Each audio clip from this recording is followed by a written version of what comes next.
Hi friends, welcome back again in this beautiful tutorial that is pathological ECG, and today we will look the final type of degree of AV block under the topic of orthoventricular block. Okay, so in this video we will discuss third degree AV block. Okay, देखिए हमने जो है third degree AV block हमारा ऐसे लिखा है कि complete AV block, हम इसको AV बोलते हैं.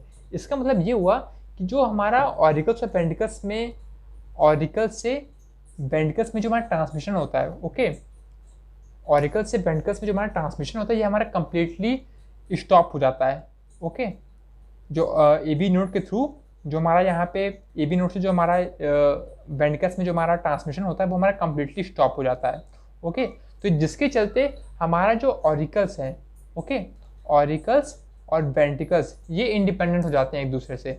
ऐसे देखिए नॉर्मली होता क्या है कि अभी तक हमने जितने भी हमने first degree and second degree के एबी ब्लॉक हमने पढ़े उसमें हमने देखा कि जो वेंट्रिकल्स होते हैं ये हमारे ऑरिकल्स में जनरेटेड हमारे जो कार्डियक इंपल्स होते हैं ऐसे नोड के थ्रू, ये मेनली हमारे ऐसे नोड के द्वारा जो जनरेटेड कार्डियक इंपल्स होते हैं जो हमारे ऑरिकल्स से और एबी नोड से पास होते हैं उन पे मेनली डिपेंड करता है. मगर जो कंप्लीट एबी ब्लॉक होता है वो हमारा इससे इंडिपेंडेंट हो जाता है, जिसके चलते हमारा इसका कॉन्सिक्वेंस क्या निकलता है. कॉन्सिक्वेंस क्या होता है कि सेकेंडरी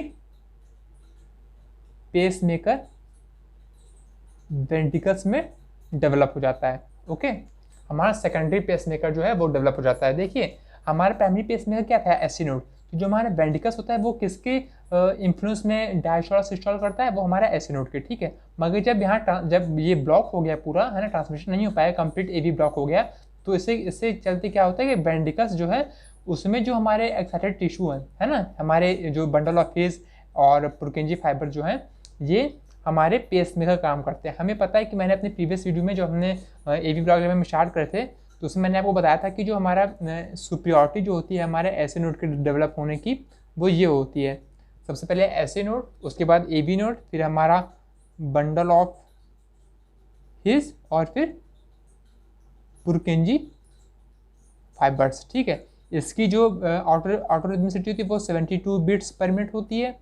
इसकी जो होती है वो 15 to 40 to 60 होती है. ओके, और इन दोनों की जो होती है वो 15 to 30 बीट्स पर मिनट होती है. ओके, तो हमने देखा कि जब से सबसे जो फास्टेस्ट पेस मेकर जो है हमारा वो ऐसे नोड होता है. ठीक है, तो देखिए ये सब भी हमारे कॉन्टैक्ट करते हैं, मगर ओवरऑल इफेक्ट हमारा किसका होता है, हमारा ऐसे नोड का होता है. ठीक है, जिसकी 72 बीट्स पर मिनट होती है. तो देखिए जब हमारा ये ब्लॉकेज होता है ना, हमारा जब ऑर्थोवेंट्रिकुलर ब्लॉक होता है तो ऐसा नहीं कि जैसे जब सिग्नल जब यहाँ पे सेट करेंगे मतलब स्टॉप हो जाएगा तो वेंट्रिकल्स इंस्टेंटनेटली या फिर एब्रप्टली अपना वो सेकेंडरी पेसमेकर डेवलप करेगा. ऐसा नहीं होता, वो कुछ टाइम बाद जो है वो अपने पेसमेकर को डेवलप करता है. ओके, ये हमें इस बात को खास ध्यान रखना है कि जो हमारा जब primary pacemaker that is SA node जब हमारा स्टॉप हो जाता है, नॉन फंक्शनल हो जाता है, तो जो सेकेंडरी पेसमेकर है कोई सा भी, चाहे वो एवी नोड हो, चाहे वो बंडल ऑफ हिज हो, चाहे पुरकिंजी फाइबर, ये तीनों, ठीक है, ये इंस्टेंटेंटली या फिर एब्रप्टली या फिर तुरंत बाद, ठीक है, तुरंत एसी नोड की खराब होने के बाद जनरेट नहीं होते. ये कुछ टाइम लेते हैं और तब जाके ये अपने पेसमेकर काम ये करने लगते हैं. तो इस फिनोमेना को हम बोलते हैं phenomena called over driven suppression. Okay, इस चीज़ को हम बोलते हैं ओवर ड्राइवन सप्रेशन. देखिए इसका जो डिटेल है ये मैंने आपको फर्स्ट डिग्री और एवी ब्लॉक के वीडियो में मैंने आपको समझा रखा है, मगर फिर भी मैं यहाँ पे आपको ब्रीफ इन्फॉर्मेशन दे रहा हूँ. देखिए होता क्या है कि देखिए जो हमारे जो ऐसे नोड है इसके काम करने की क्षमता ज़्यादा है as compare to rest of all the specialised cardiac tissue, that is 72 beats per minute, और इन सब की उससे कम है. तो ओवरऑल इन पे जो लोअर जो मेंबर्स हैं, ठीक है, ये लोअर मेंबर्स जो लोअर पोटेंशियली पेसमेकर काम जो कर सकते हैं स्पेशलाइज्ड कार्डियक टिश्यू हैं, इनके ऊपर यहाँ पे फंक्शन का ओवरलोड पड़ता है. क्यों, इनके यहाँ, ठीक है, इनके ऑटोमेटिक जो नेचुरल टेंडेंसी है काम करने की वो हमारी 15 है और ये दे रखी है. मगर जब ऐसे नोड जो है वो इनके ऊपर जब 72 बीट्स पर मिनट से जब इनको ऑर्डर देता है तो इनको ऑर्डर जो है ऊपर वाले से जल्दी जल्दी रिसीव करना पड़ता है. तो इसके चलते ये लोग एग्जॉस्ट हो जाते हैं. ठीक है, एग्जॉस्ट हो जाते हैं। और फिर फाइनली जब ये इनके ऊपर जब ये जो है ये कमांड हटता है, दैट इज ऐसे जब हमारा फेल हो जाता है, ठीक है, तो ये जो है ये पहले अपने नॉर्मल फंक्शनिंग कैपेबिलिटी में आते हैं, ठीक है, नेचुरल जो इनके काम करने की क्षमता है वो उसमें आते हैं, दैट इज 40 to 60 बिट्स या फिर 15 to 30 बिट्स पर मिनट। जब ये लोग आते हैं उस रेंज में, है ना, तो उनको कुछ टाइम लगता है अपने, भाई देखिए जाहिर सी बात है, जब आपसे ऊपर जब कोई ऑर्डर जब हटता है और आपको कोई काम करना हो तो आप पहले थोड़ा रिलैक्स होते हो, कहते हो कि हाँ अब ये जो सुपीरियर कमांड अब हमारा हट चुका है तो हम कुछ देर बाद हम अपना काम स्टार्ट करेंगे। सेम जो फिनोमिना है वो यहाँ पे भी होता है। ओके, तो ओवर ड्राइवन सेपरेशन जो है उसके चलते secondary pacemaker do not develop frequently as primary pacemaker fail to perform its function. Okay, so secondary pacemaker develop after some time, and this phenomena called over driven suppression. Okay, ये over driven suppression होता है। तो देखिए हमारा ये बहुत critical condition हमारी हो जाती है कि जब वेंट्रिकल्स, देखिए जो हमारा मेन हार्ट में जो पंप होता है ब्लड वो हमारा वेंट्रिकल्स के थ्रू होता है।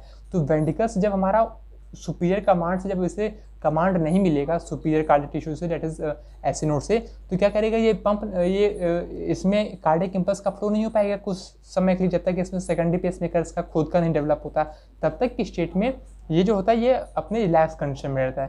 तो ये जो टाइम जो होता है मैक्सिमली, मतलब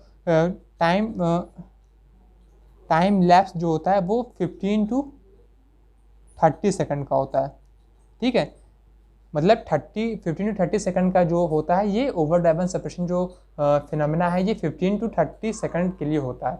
मतलब इस दौरान जो है पेस मेकर जो डेवलप नहीं होता है ना, तो वेंट्रिकल जो है वो रिलैक्स की स्टेट में रहते हैं और इसके चलते हमारा ब्लड की पंपिंग नहीं हो पाती, जिसके चलते हमारा क्या हो सकता है, हमारा हार्ट फेल्योर, है ना, फेंटिंग हो सकती है, टेम्पररी हार्ट फेल्योर हमारा होता है ना, पार्शली हार्ट फेल्योर, क्योंकि वेंट्रिकल्स हमारे काम नहीं करते मगर ऑरिकल्स जो है पंप कर रहे होते हैं। और देखिए जब पंप नहीं होगा तो ब्लड में हमारा ब्रेन में हमारा ब्लड नहीं पहुंचेगा, जिसके चलते हमें फेंटिंग होने लगती है और भी कई सारे हमारा ओवरऑल हमारा जो सर्कुलेशन है वो टेम्पररी हमारा थोड़ा पोरली काम करता है।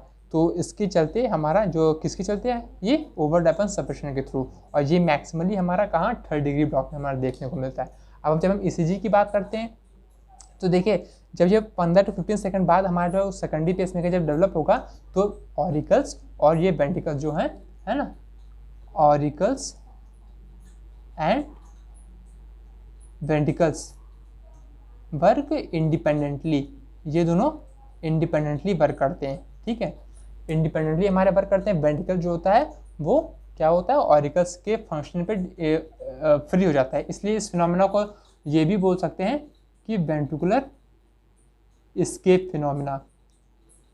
ओके, मतलब 3rd डिग्री ब्लॉक में हमारा क्या होता है, वेंट्रिकल जो होता है वो ऑरिकल्स में जनरेटेड ऐसे नोड के द्वारा जो कार्डियक पोटेंशियल होता है उससे फ्री हो जाता है, इसलिए इसको बोलते हैं वेंट्रिकुलर एस्केप फिनोमिना, ठीक है। देखिए ओवरऑल मैं बता दूं बहुत इंपॉर्टेंट चीज़ है, एक over driven separation and ventricular escape, ये दोनों काफ़ी आपको जब भी आप 3rd डिग्री AV ब्लॉक को डिफाइन करेंगे तो इन दोनों टर्म्स का आपको इन्वॉल्वमेंट बहुत ज़रूरी है, ठीक है। एग्जामिनर आपसे जब तक आप ये सब नहीं करोगे तो आप ये जो 3rd डिग्री ब्लॉक है ये इनकम्प्लीट है। उसके बाद अगर हम ECG की हम बात करते हैं तो देखिए नॉर्मल ECG हमने ये दे रखा है हमारा, एक पूरी कार्डियक साइकिल है ना, दूसरी कार्डियक साइकिल और ये तीसरी कार्डियक साइकिल। जब हम यहाँ पे 3rd डिग्री ब्लॉक की बात करते हैं, 3rd degree block AV block है ना, 3rd डिग्री AV ब्लॉक की बात करें तो देखिए हमारा ऐसी नोड जो है ये तो हमारा इसमें कर रहा था ऑरिकल्स में, इसकी फ्रीक्वेंसी कितनी थी 72 बिट्स पर मिनट, और जो हमारा मान लीजिए हमारा AV नोड या फिर बंडल ऑफ फेज हमारा डेवलप हुआ, ठीक है। तो इसकी कितनी हुई 15 to 30 बीट्स पर मिनट। तो देखिए ऑरिकस जो है वो 72 बीट्स पर मिनट बीट करेगा, और जो वेंट्रिकल्स हैं, जो वेंट्रिकल्स में जनरेटेड हमारा सेकेंडरी पेसमेकर है वो 15 to 30 बीट्स पर मिनट के फ्रीक्वेंसी से बीट करेगा। तो ऑब्वियसली इसका नंबर ज़्यादा है, इसका कम है। तो देखिए आप पी वेव्स जो हैं, जो ऑरिकल डीपोलराइजेशन को जो रिप्रेजेंट कर रहे हैं, उनका नंबर भी आपको ज़्यादा मिलेगा, है ना। ये देखिए पी 3 वेव्स के बाद हमारा एक वेंट्रिकल्स कॉन्ट्रैक्शन, फिर 3 वेव्स, फिर एक कॉन्ट्रैक्शन, इसी तरह जो है ये हमें ईसीजी पैटर्न हमें मिलता है। मतलब जो हमारे ऑरिकल्स की फ्रीक्वेंसी जो है बीट करने की वो ज़्यादा होगी, वेंट्रिकल्स की कम होगी, इसलिए पी वेव जो है वो ज़्यादा आपको मिलेंगे, और वेंट्रिकल्स में वेंट्रिकल्स का जो कॉम्प्लेक्स है ये आपको कम मिलेगा। बाकी सब फिनोमेना जो है पीआर इंटरवल वगैरह जो अगर है वो सेम रहेगा। Okay guys, so this was all about the third degree AV block. If you have any doubt regarding to this, you can freely ask in my comment section. Thank you.